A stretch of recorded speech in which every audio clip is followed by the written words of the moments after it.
विदर्भातील शेतकरी नेहमीच पारंपरिक शेती करत आलाय. विदर्भाची काळी माती आणि उत्तम पर्जन्यमान पिकाला नेहमीच पोषक ठरला आहे.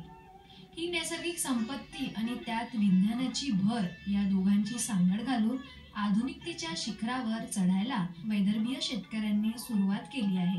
यातीलच एक म्हणजे अमर आकरे. अमर आकरे यांनी डाळिंबाची शेती करण्याचं ठरवलं.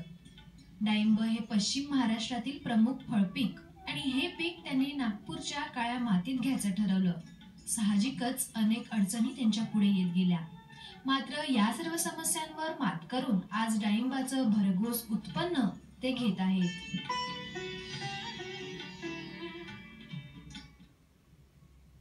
माझ्या मनात होतं, मी खूप वाचलं होतं. मी मध्ये पश्चिम महाराष्ट्रात पण जाऊन आलो होतो, नगर साईडला जाऊन आलो. तिथे गेल्यावर कळलं की इथलं शेतीचं पॅटर्नच वेगळं आहे. आणि मी बघितलं तिथला कास्तकार हा तसा सुखी आहे आणि समृद्ध आहे.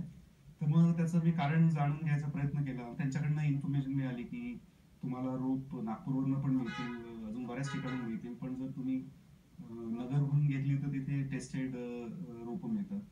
भगवा म्हणून आपलं ही जात आहे ही डाळिंबाची.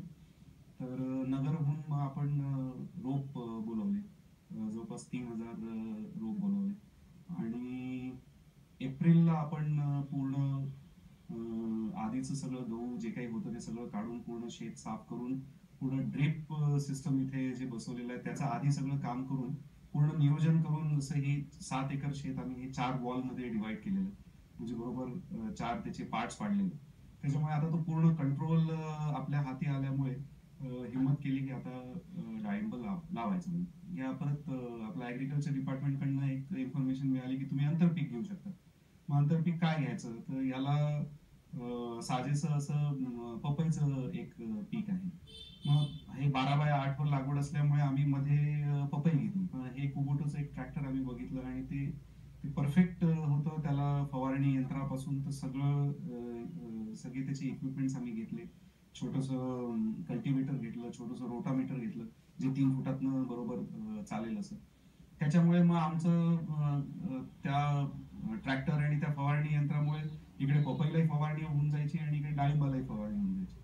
आणि असं करत करत आम्ही आंतरपिकात पपईचं एक साधारण 5 लाखाचं आउटपुट घेतलं. कारण बरेच गावचे लोक म्हणायचे की हा काय कसा आहे बा, हा इथे डाळिंब लावून राहिला, इथे आजपर्यंत कोणी डाळिंब लावले नाही, इथं कपाशीसाठी असलेली शेती आहे, काळी माती आहे.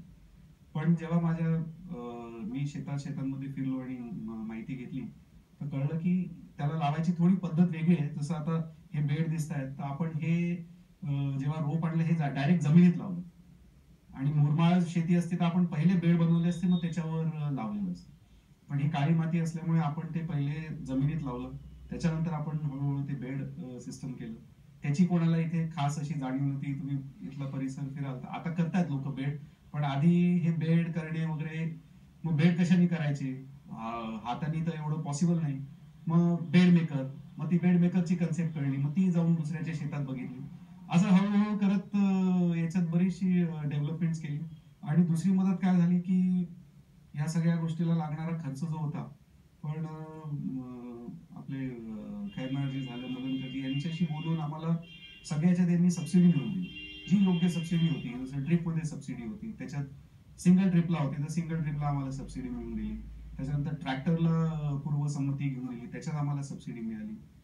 पपईवर सबसिडी आहे हे आम्हाला माहित नव्हतं, पण कसं त्यांच्याशी आमची वारंवार चर्चा व्हायला लागली, ते शेतात येऊ लागले, त्याच्यामुळे आम्हाला माहिती मिळायला लागली. मग आम्ही पेपर्स देत गेलो एक, तर आम्हाला इव्हन पपईवर सुद्धा सबसिडी मिळाली. आणि ड्रिपद्वारे याला सगळे सॉल्युबल औषध ते वारंवार आपल्याला वर्षभर देत राहावे लागतं. सल्फर झालं किंवा पोटॅशियम झालं, त्याचे जे लिक्विड फॉर्म मध्ये औषधं येतात ते आम्ही त्या ड्रिपच्या तिथे वेंचुरी लागलेली, त्याच्या थ्रू आम्ही बरोबर एकेका वॉलला आम्ही ते देतो.